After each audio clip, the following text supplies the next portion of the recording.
I never planned to look at my boyfriend's phone. I wasn't suspicious, jealous, or trying to catch him doing anything wrong. I just wanted to check the weather. His phone was on the kitchen counter, unlocked, buzzing with notifications while he showered. Mine was dead, and we were supposed to drive out of town later that night. I picked it up without thinking. That's when I saw the message preview. I miss you. Last night felt like nothing had changed. My stomach dropped so fast I had to sit down.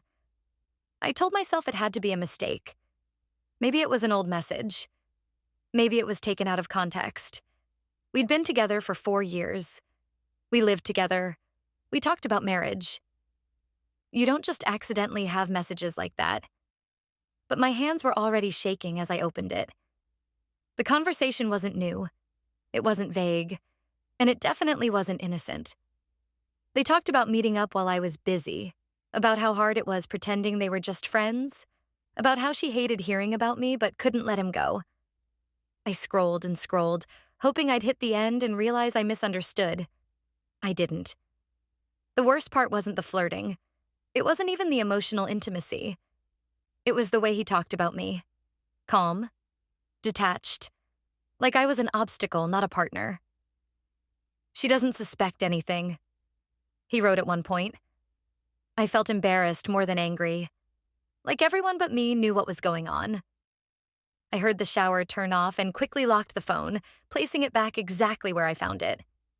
My heart was pounding so loud I was sure he could hear it. When he walked into the kitchen, smiling like nothing was wrong, I almost said something right then. My mouth opened. I wanted to scream. I wanted to throw his phone across the room. Instead, I said nothing. I watched him move around our apartment, making coffee, asking what I wanted for dinner, telling me about his day. He kissed my forehead like he always did, and suddenly everything felt fake. That night, I lay awake next to him while he slept peacefully. I stared at the ceiling, replaying every moment from the last few months. Every late night, with friends.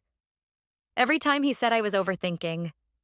Every gut feeling I ignored because I trusted him. By morning, I had made a decision. I wasn't going to confront him. Not yet. I spent the next week acting normal. Too normal. I laughed at his jokes. I kissed him goodbye before work. I even agreed to plans with his friends. Inside, I felt like I was watching someone else's life. But I was preparing. I quietly found a new place to stay. I moved important documents into my bag little by little. I took photos of the messages, just in case I ever needed proof. The hardest part was pretending I still loved him the same way. One evening, he told me he was staying late at work. I nodded and wished him luck on his presentation. Instead of waiting at home, I packed the rest of my things and left. I didn't leave a note. I didn't send a long text.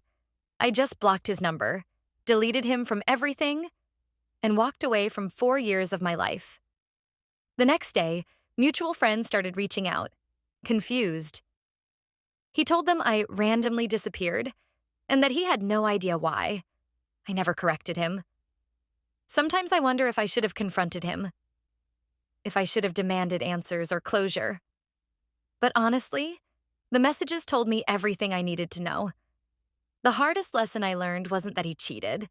It was that trust can disappear quietly, long before a relationship actually ends.